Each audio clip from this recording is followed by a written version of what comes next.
오늘은 마태복음 7장 1절로부터 5절 말씀을 중심으로 해서 나부터 돌아보는 삶입니다. 제목은 나부터 돌아보는 삶, 이렇게 정해서 우리 같이 은혜를 나누고자 합니다. 이 시간 주님의 은혜를 사모하며 함께 예배드리는 여러분 모두에게 하나님의 은혜와 사랑과 평강이 함께 하시길 축원합니다. 자, 우리 옆에 분에게 인사합시다. 오늘 주일 잘 오셨습니다.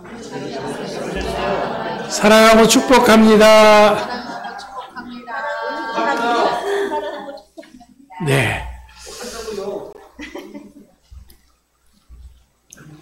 네, 이제 여기를 집중해 주십시오. 저희 교회는 특별한 장치가 돼 있다 그랬죠? 어떤 장치가 돼 있다고요? 고개 숙이면은 무조건 자게 되어 있습니다. 그러니까 눈을 고개를 드시고 눈을 똑바로 뜨셔서 바라보시기 바랍니다. 그리고 핸드폰은 내려놓으셔서 꺼놓으셔요. 번쩍번쩍해도 쳐다보지 마시고 말씀에 집중해 주시기 바랍니다. 자, 오늘 저는 여러분들과 함께 내로남불이라고 하는 주제로 좀 은혜를 나누고자 합니다. 내로남불이 무슨 뜻인지는 알지요? 그죠? 내가 하면은 로맨스, 남이 하면은 그것과 비슷한 또 우리나라 속담이 있지요. 뭐가 있을까요? 똥 묻은 개가 겨 묻은 개 나무란다. 자, 이 말은 우리 삶의 다양한 현장에서 아주 흔하게 사용되어지고 있습니다. 정치, 경제, 사회는 물론 심지어 교회 안에서도 목격되고 있는 현상이기도 합니다. 우리는 종종 다른 사람의 잘못에 대해서는 냉정하고 가혹하게 비판을 합니다. 하지만 그러면서도 막상 내가 똑같은 잘못을 저질렀을 때는 너그럽게 변명하고 합리화하는 경향을 보인다라는 거죠. 우리가 함께 읽은 마태복음 7장 1절로부터 5절 말씀은 지난주 새벽에 함께 읽은 말씀이기도 합니다. 여기서 우리 주님께서는 이 내로남불의 문제를 아주 날카롭게 지적을 하고 있습니다. 주님께서는 이미 2000년 전에 이 문제의 본질을 꿰뚫어 보신 것입니다. 그래서 주님께서는 비판을 받지 아니하려거든 비판하지 말라 말씀을 하신 것입니다. 이것은 우리가 다른 사람을 비판하기 전에 먼저 자기 자신을 돌아봐야 한다라고 하는 것을 강력하게 견고하는 말씀입니다. 이 말씀은 단순한 도덕적인 교훈이 아닙니다. 우리 그리스도인들의 삶의 근본적인 자세를 가리키는 아주 중요한 진리인 것입니다. 자, 오늘 본문 1절 말씀은 이렇게 시작을 합니다. 어떻게 해요? 비판을 받지 아니하려거든 비판하지 말라. 이 말씀은 다른 사람에 대한 모든 판단과 분별을 하지 말라라는 그런 뜻은 아닙니다. 우리는 분명히 옳고 그름을 분별할 줄 알아야 하죠. 충분히 그럴 수 있는 능력이 있어야 합니다. 공동체의 질서를 지키기 위해서는 때로는 잘못된 것을 바로 잡아야 할 필요가 있습니다. 하지만 여기서 예수님이 하지 말라고 하신 비판은 남을 정죄하고 깎아내리는 독선적인 판단을 말하는 것입니다. 악의적인 비난을 의미하는 것입니다. 그렇다면 사람들은 왜 이처럼 남을 비판하는 것을 좋아할까요? 저는 여기에서 몇 가지 이유를 찾아보고자 합니다. 첫 번째는요, 사람들은 자기 의의를 높이는 것을 좋아합니다. 사람들은 다른 사람의 허물을 지적함으로써 자신이 그보다 더 나은 사람인 것처럼 느끼고 또 보이고 싶어 한다라는 거죠. 나는 저 사람처럼 저렇게 살지 않아 하는 생각으로 자신의 부족함을 가림으로써 자기 스스로 우월감을 느끼는 겁니다. 그걸 좋아하는 거예요. 내가 잘났다라는 거죠. 두 번째는요, 자기 합리화의 수단으로서 사용하기도 합니다. 사람들은 자신의 잘못된 행동을 정당화하기 위해서 다른 사람의 더 큰 잘못을 들춰내는 것입니다. 내가 이 정도 잘못을 했지만은 그래도 저 사람에게 비하면은 아무것도 아니야 라고 생각하면서 스스로를 위로하는 것입니다. 세 번째는요, 자기 마음속에 있는 열등감 때문입니다. 사람들은요, 다른 사람의 성공이나 좋은 점을 보면은 시기심이 나고 질투가 난다라는 거예요. 그래서 그 사람의 단점을 찾아내서 비난함으로써 자신과의 평형을 맞추려고 하는 것입니다.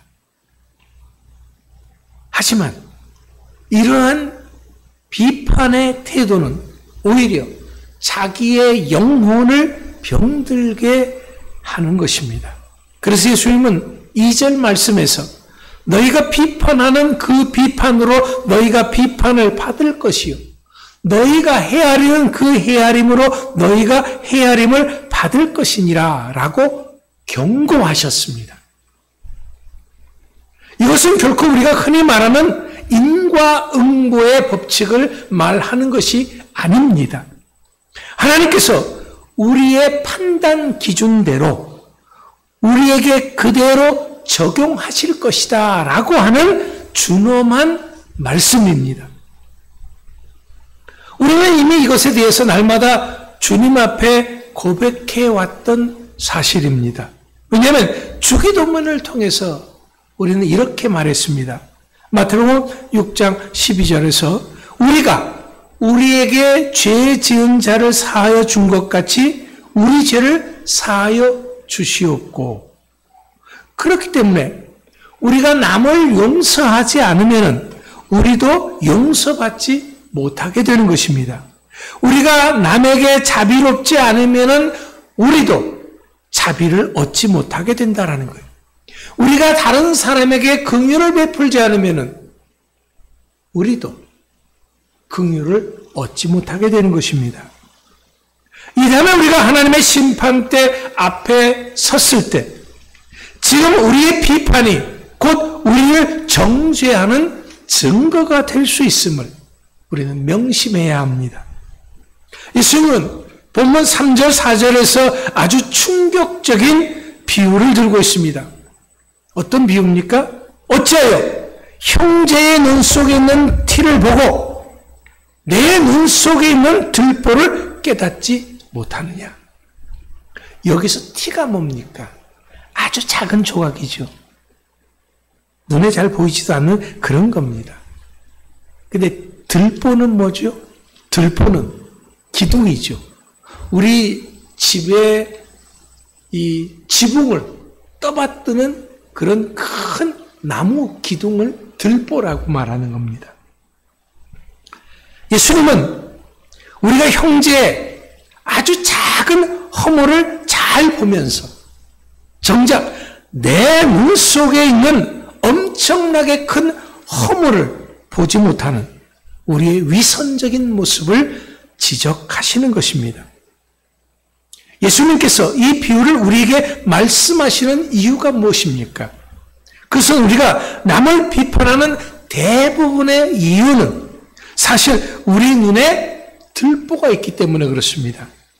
우리 눈에 있는 이 들보 때문에 자신의 시야가 가려져서 제대로 보지 못한다라는 거죠. 그러면서도 마치 모든 것을 다 보고 아는 것처럼 행동을 하기 때문에 남을 비판한다라는 겁니다.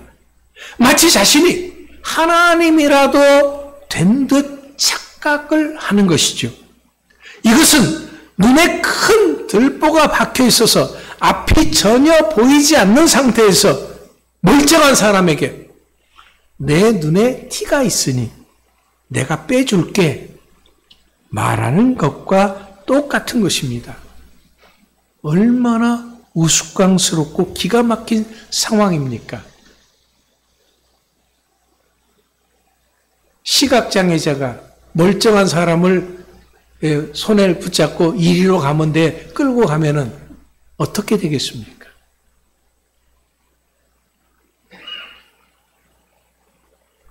오늘 우리 사회에서 벌어지고 있는 내로남불의 현상이 바로 이것입니다. 우리는 남의 잘못에 대해서는 아주 엄격한 도덕적인 잣대를 들이댑니다. 그러면서 정의를 부르짖습니다. 하지만 정작 내 안에 있는 탐욕과 교만과 이기심과 같은 그런 들보는 전혀 생각하지도 보지도 못합니다. 이것은 교회 아니라고 해서 믿음의 사람이라고 해서 결코 예외는 아닙니다. 우리는 다른 성도들의 작은 실수나 부족함을 보고 그 이유나 상대방의 의견을 들어보기도 전에 섣부른 판단부터 합니다. 험담부터 합니다. 에이, 저 사람은 믿음이 없어서 저래. 저 사람은 교만해서 저래. 저 사람은 이래서 저래. 저래서 저래. 하고 말한다라는 거죠. 하지만 정작 자신의 마음속에 있는 시기와 질투는 못 본 척합니다. 용서하지 못하는 마음에 대해서는 등을 돌립니다. 하나님보다 세상을 더 사랑하는 마음과 같은 거대한 들보를 외면합니다. 사랑하는 성도 여러분, 우리 모두는 완전한 존재가 아니라 불완전한 존재입니다. 죄의 본성을 가진 사람들이기 때문에 그렇습니다. 이런 우리 모두의 눈 속에 있는 크고 작은 들보가 있다라는 거죠. 그렇기 때문에 다른 사람의 티끌을 보기 전에 먼저 내 눈 속에 있는 들보를 깨달아야 합니다. 회개해야 합니다. 이렇게 하는 것이 믿음의 사람이 가져야 할 마땅한 자세인 것입니다. 이제 예수님은 5절 말씀에서 이 문제에 대한 명확한 해결책을 제시합니다. 의식하는 자여, 먼저 내 눈 속에서 들보를 빼어라. 그 후에야 밝히 보고 형제의 눈 속에서 티를 빼리라. 여기서 외식하는 자여라고 말을 합니다. 외식한다고 하는 것은요, 히포크리테스라고 하는 그런 말인데 이것은 가면을 쓴 연기자를 의미하는 것입니다. 예수님은 우리가 남을 비판하는 행위가 사실은 자기가 거룩한 척, 의로운 척하는 위선에 불과하다는 그런 것을 말씀하시는 것입니다. 그렇다면 이제 우리는 이렇게 가면을 쓰고 다른 사람을 심판하는 이중적인 태도를 버려야 한다는 거죠. 주님을 닮은 진실한 모습을 회복해야 하는 것입니다. 그런데 이렇게 내 눈 속에 들보를 빼는 것은 단순히 자신의 잘못을 인정하는 것을 넘어서는 것입니다. 그것은 하나님 앞에서 나의 허물을 깨닫고 철저하게 회개하는 것입니다. 하나님, 제가 다른 사람을 비판했지만 사실 제가 더 큰 죄인입니다. 하나님, 제가 남의 허물을 보았지만 제 안에는 저보다 더 악함이 있습니다. 하나님, 저를 불쌍히 여겨주시옵소서. 제 눈 속에 있는 들보를 빼게 해 주십시오. 우리에게 먼저 이러한 회개와 자기 성찰이 있어야 하는 것입니다. 이러한 자기 성찰의 과정 없이는 절대로 다른 사람을 바로 도울 수가 없는 것입니다. 들보가 박힌 눈으로 남의 눈에 티를 빼려고 하면 오히려 상처만 입힐 뿐이다라는 거죠. 사람들은 잘 압니다. 자기 자신도 잘 알고요, 남도 잘 알아요. 그래서 남이 나에게 어떤 충고를 하면 그거를 아유 그래 하고 받아들이는 것이 아니라 지는 뭐 얼마나 잘났어?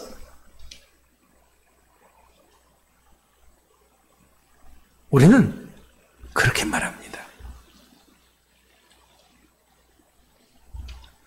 진정한 내가 먼저 회개하고 내 눈 속에 들보를 빼고 나면은요, 그때서 비로소 시야가 밝아지는 거예요. 그러면 남의 눈 속에 있는 그 티는요 보이지가 않게 돼요. 오히려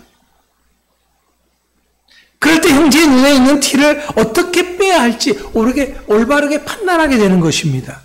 그때의 조언은 정죄나 비난이 아니고 사랑과 긍휼이 담긴 진정한 도움이 되는 것입니다. 여기서 우리가 분명히 아셔야 할 것은요, 우리 역할은 판사가 아닙니다. 그리스도의 사랑을 전하는 중보자입니다.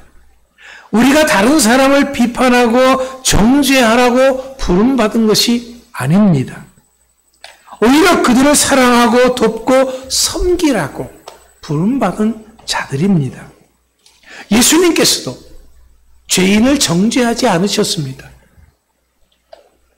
예수님께서 수많은 죄인들을 만났습니다. 그런데 그들의 죄를 다른 사람은 정죄했을지라도 예수님이 너 왜 그랬어? 너 그렇게 살면 안 되지? 정죄한 적은 없습니다. 오히려 그들의 친구가 되어주셨습니다. 우리도 그렇다면 이런 예수님의 삶을 본받아야 합니다. 그렇기 때문에 이제 우리는 비판의 칼을 내가 먼저 내려놓아야 합니다. 그리고 사랑의 손을 내가 먼저 내밀어야 하는 거죠.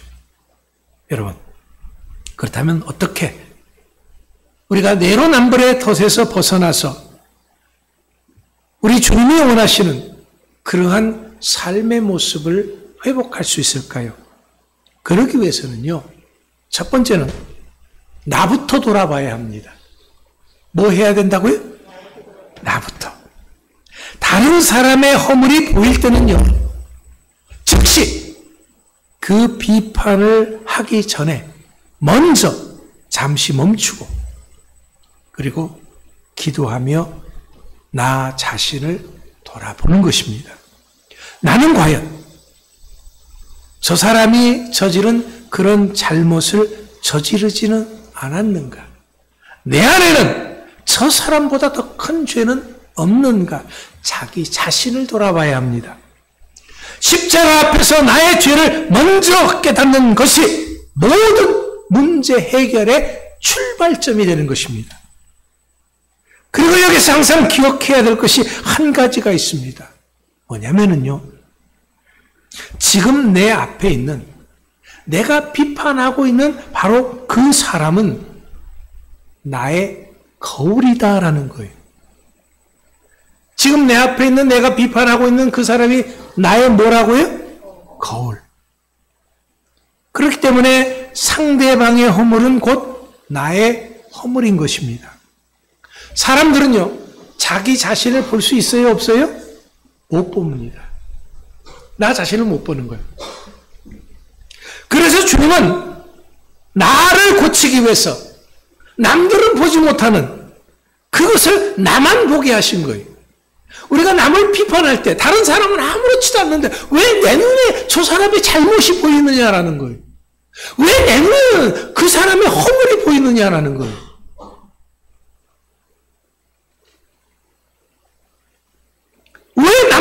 보지 못하는 것을 하나님은 내가 보게 했느냐라는 거예요. 우리 주님의 관심은요, 항상 내 앞에, 내가 주님 앞에 바로 서는 것이에요. 그래서 상대방을 통해서 나보고 깨달으라고.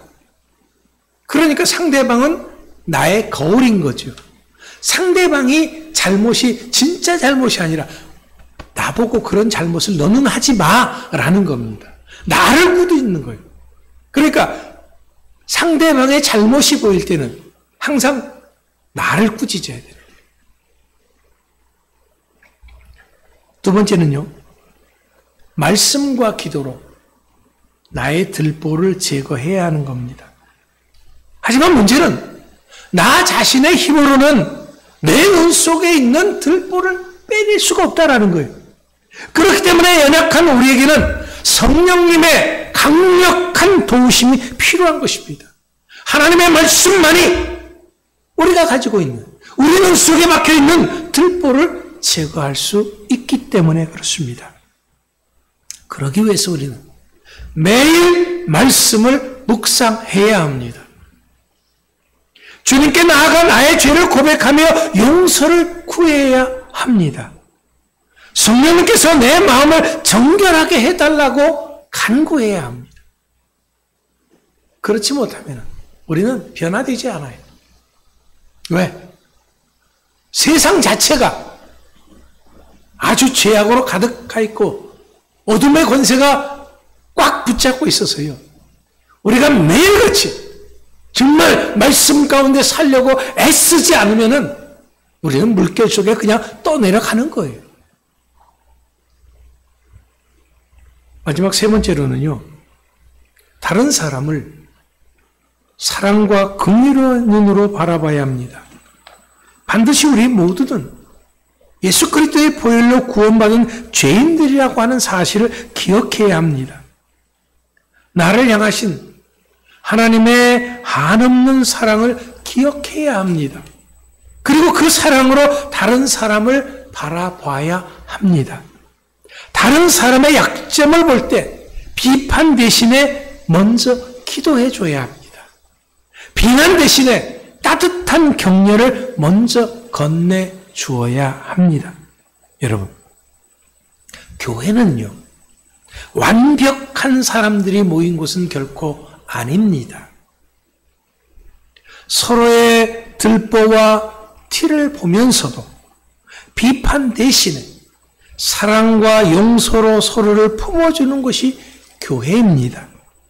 서로의 부족함을 보면서도 함께 십자가의 은혜를 붙잡고 손잡고 나아가는 곳이 진정한 주님의 몸된 교회인 것입니다. 이제 우리 모두가 오늘 주일 예배를 마치고 집으로 돌아가실 때 다시 한번 오늘 말씀을 마음에 새기시기 바랍니다. 내가 하면 로맨스, 남이 하면 불륜이라는 이 세상 논리가 아닙니다.